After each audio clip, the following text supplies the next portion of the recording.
Allô tout le monde, c'est Michel. Aujourd'hui, je vous partage des techniques pour traiter vos portraits dans Luminar AI.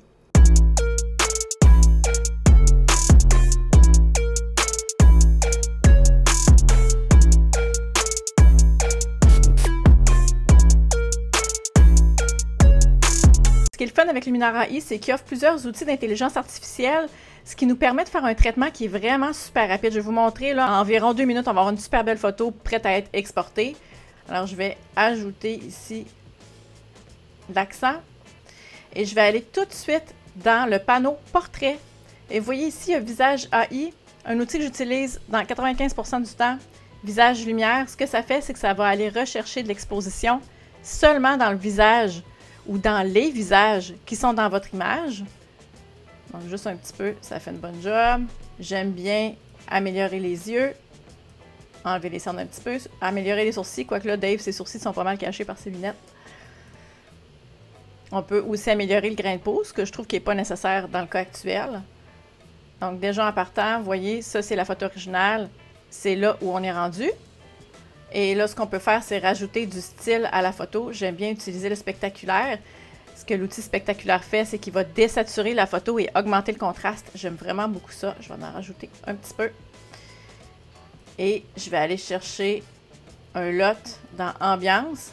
On peut juste, en passant notre souris, notre curseur vis-à-vis le nom du lot, on peut voir instantanément le résultat que ça va faire. J'aime bien celui-là. On peut augmenter ou diminuer l'intensité. Ah oui, puis il y a un outil aussi que je voulais vous partager, c'est l'outil Effacer. Son nom le dit, c'est assez simple.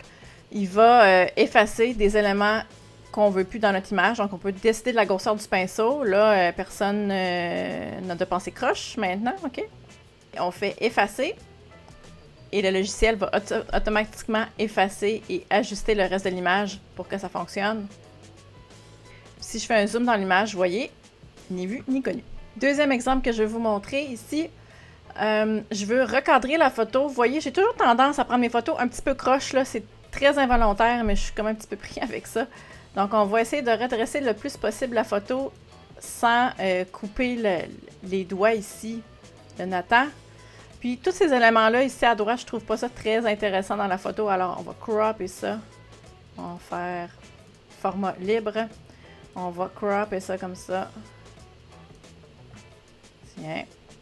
Et là, vous voyez, j'étais dans une condition de lumière. C'était quand même un défi parce qu'il y avait une porte de garage qui était grande ouverte et dehors, c'était le gros soleil. Alors, j'avais une source de lumière très dure qui venait de l'extérieur. Puis à l'intérieur, c'était vraiment plus sombre. Alors, je vais essayer de balancer tout ça en post-production. On va commencer avec l'outil Accent. Et ce qui est le fun avec les outils, c'est qu'on peut les peindre. Donc là, moi, ce que je veux pas nécessairement retrouver l'exposition et les détails dans l'arrière-plan, je veux surtout aller retrouver l'exposition sur mes sujets. Alors, ce que je vais faire, c'est que je vais peindre.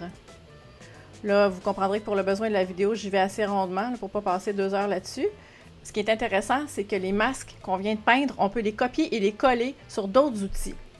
Alors, je vais ici copier et je vais aller dans l'outil Structure, augmenter la structure.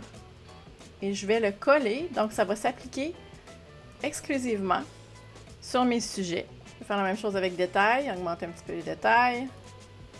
On va coller le masque. Ce qui est le plus long, c'est de faire le masque une première fois, après ça c'est super rapide. Je vais ajouter une vignette et c'est un petit truc que j'aime bien faire.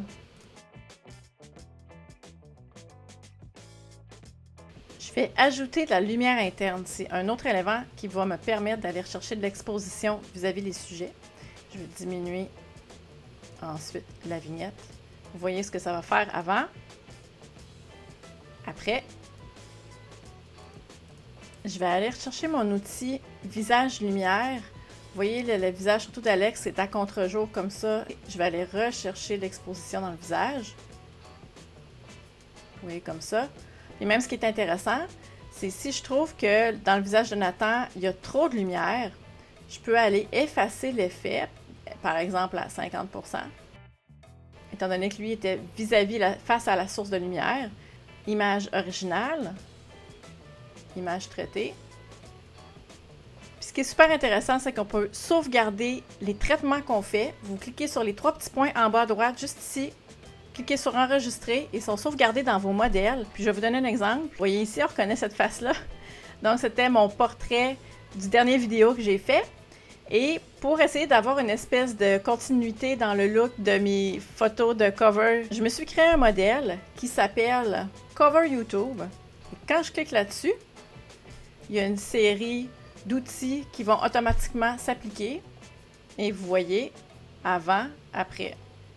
Donc c'est très subtil, mais vous voyez, les yeux ressortent un petit peu, la peau est un petit peu plus douce, il y a un peu plus de contraste. Donc c'est vraiment juste ça le truc. Alors tout ce que vous allez sauvegarder, vous voyez, j'en ai plein ici, là, avec plein de noms. Vous sauvegardez ça, ça va dans vos modèles, puis après ça, vous avez juste à cliquer dessus, puis en 30 secondes, vous avez un look qui est déjà prêt à 90%. Tout ce qu'il vous reste à faire après, si vous le désirez, c'est d'aller dans le panneau édition, puis là, continuer à ajuster un petit peu les outils. Ça fait le tour des trucs que je voulais vous parler pour traiter des portraits dans Luminar AI. Si vous avez d'autres techniques que vous utilisez dans le logiciel, j'aimerais ça les connaître. Si vous voulez les partager, je vous invite à les inscrire en commentaire. Merci beaucoup d'avoir été là, puis on se dit à la semaine prochaine pour une nouvelle vidéo. Bye!